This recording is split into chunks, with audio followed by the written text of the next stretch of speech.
Hi everyone, my name's Adam Botterill. I'm the Senior In-House Counsel at Waterstone Insolvency, and I have my colleague with me, William Robertson, one of our insolvency officers. And today we want to do a quick video about insolvency trends from 2020. It was a really interesting year with COVID, and everyone expected there would be a tsunami tidal wave of insolvencies. What we found here was actually quite different. We found a drop-off in the number of insolvencies as companies took on board COVID, wage subsidies and loans, and the IRD also had a bit of a moratorium on enforcing historic debts. I'm going to talk first about what we saw in terms of numbers.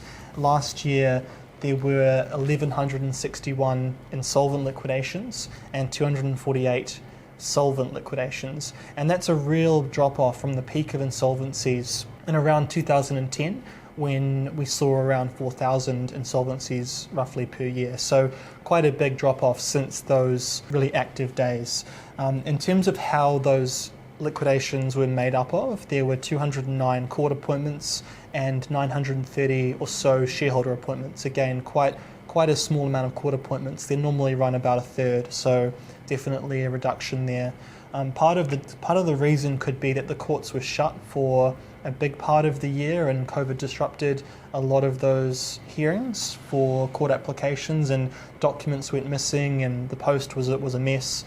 I know we had a lot of court liquidations we were trying to progress, and they were not able to really go as fast as normal because of the post issues. So in terms of those numbers, relatively low. We saw on average about 96 per month last year, and we're now seeing a pickup in 2020.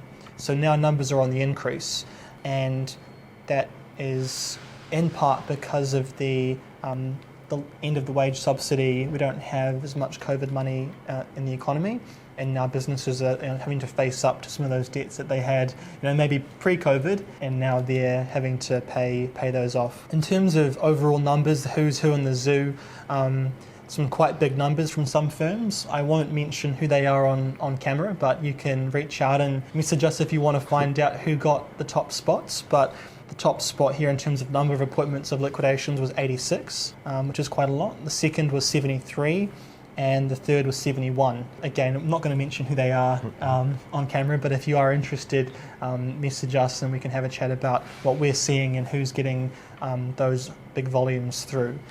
And I touched earlier on the court applications for liquidations. Will, why don't you talk about what happened with those last year and what we're seeing this year? So last year, from April, from basically the start of the first lockdown, the IRD released pressure on winding up companies due to IRD debt. And their objective of doing that was to give business owners a bit of a break while the uncertain times were in front of them, and lots of businesses were facing cash flow problems, and they didn't want that external pressure from the IRD hounding down on their debt to affect them. So they actually dropped off their application numbers to 0 in April last year, which is very uncommon, and they didn't really pick up until double digits until February this year. So we've seen in the last couple of months that the IRD has kind of got back to a normal level of chasing historic debt. So yeah, and we anticipate that to carry on throughout the remainder of this year. And the IRD usually chase historic debts that has been building up over some time. So, for example, some of the cases that we see about companies who may have missed 6 months of debt 3 to 4 years ago and have been paying their IRD debt ever since on time and as the debt falls due. But since they've neglected a little period from a while back, the penalties and interest do compound every month, and the debt does get to a level where it is uncontrollable, really. So yeah. So if you're a company in that position, and you're seeing the IRD putting some more pressure on companies and their debts, what would you kind of do first off to try and sort that out? My first point of call would be communicating directly with the Inland Revenue and trying to work out a payment plan about how you can get back on top of the debt and maybe pay it off month by month, pay off the principal and then the interest. And if you think that it's got to the point where that's not really realistic, then you should probably talk to your accountant or maybe talk to an insolvency practitioner to see about your options. Maybe if you can continue to trade, or maybe you'd have to shut up shop. So yeah, for sure, if you're in that position and and you're concerned about levels of debt and it not being realistic to pay it off, definitely reach out to us at Waterstone and have a chat about what your options may be.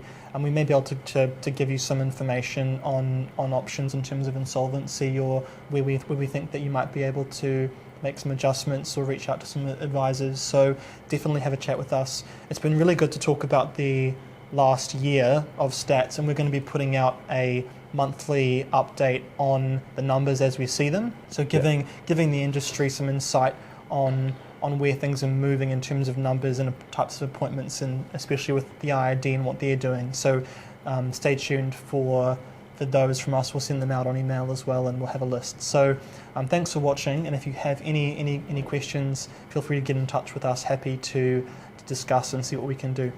All right. Cheers. Cheers.